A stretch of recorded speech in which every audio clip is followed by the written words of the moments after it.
flying at twice the thrust of a Saturn V heading to space.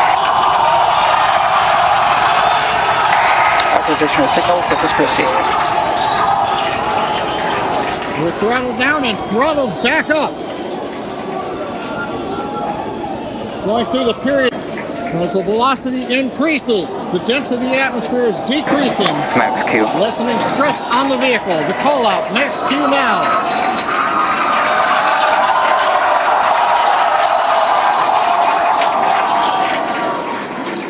Continuing to watch the first stage as we head downrange.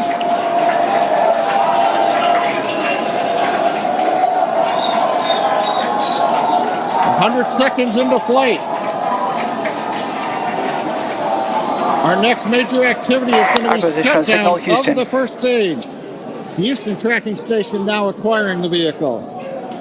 With shutdown, we will get separation of Starship from Super Heavy and ignition of the Starship engines. When Starship separates, we light up 6 engines in a staggered sequence. If all goes well, those 6 engines will burn for almost 6.5 minutes. Onboard view from Starship. And there's views of the Raptor engines on the second stage as we prepare for stage separation. Now after stage separation, the first stage will flip and begin a boost back maneuver for landing in the Gulf.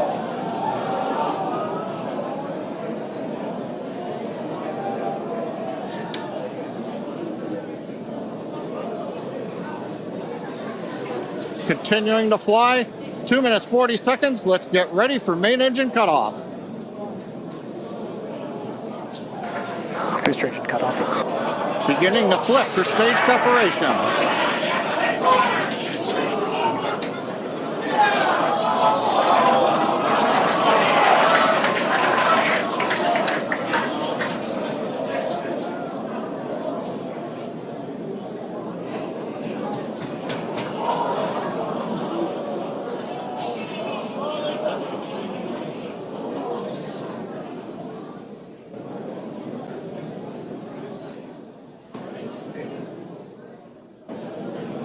As of right now, we are awaiting stage separation,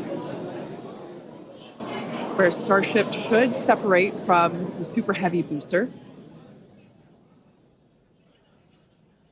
Yeah, Kate, right now it looks like we saw the start of the flip, but obviously we're seeing from the ground cameras the entire Starship stack continuing to rotate. We should have had separation by now.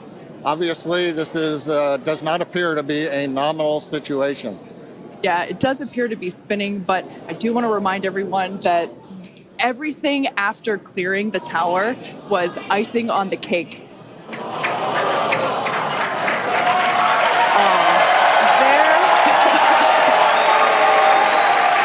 there, as you saw, as we promised, an exciting end to the Starship inaugural integrated test flight.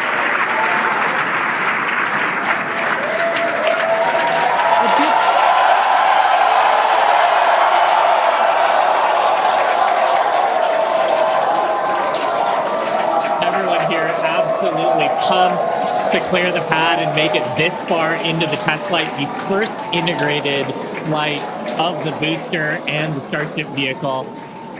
Live view there of our control center at Starbase, which we refer to as Star Command.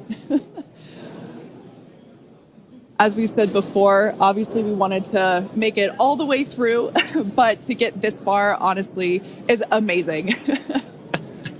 Well, if you're just joining us, Starship just experienced what we call a rapid unscheduled disassembly, or a RUD, during ascent. But now this was a development test. This is the first test flight of Starship, and the goal was to gather the data, and as we said, clear the pad and get ready to go again. So you never know exactly what's going to happen, but as we promised, excitement is guaranteed. And Starship gave us a rather spectacular end to what was truly an incredible test thus far. As we mentioned at the start of today's program, any and all the data that we collected during the test is going to help us with further development of Starship, and it's going to improve the vehicle's reliability as SpaceX seeks to make life multiplanetary. It's really worth noting that the flight path was designed to be over water and all the air and sea space, along with that flight path and those surrounding areas we cleared in advance of the test. And of course, we're going to be coordinating with local authorities for the recovery operations. But honestly, what an exciting morning. Oh my gosh. We had a successful liftoff from Starbase, Texas at 8:28 a.m. Central Time. We cleared the tower, which honestly was our only hope. We cleared the tower, and all the data that we collected all the way through all those Raptor, those 33, although I think we saw that 3 Raptor engines were out, but we got all that data, and we got so far as to hoping to see the Starship, the second stage, separate from the first stage, the Super Heavy booster. And unfortunately, we didn't make that happen, but that's okay. It was the first integrated launch, and honestly, today was amazing.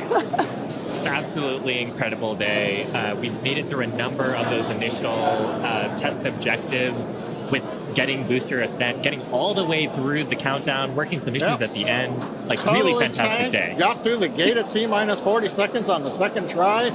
Everything released, the hold downs, the quick disconnect arms, everything moves out of the way. And then we got the vehicle off of the pad, through max Q, all the way up to stage separation, even starting into the prep for stage sep. And then, as we say, a lot of excitement. Yep. Honestly, my face has had a smile on it since liftoff, and now my face hurts. Now, since we don't have any insights on the cause of our rapid unscheduled disassembly at this point, we're going to end our webcast here.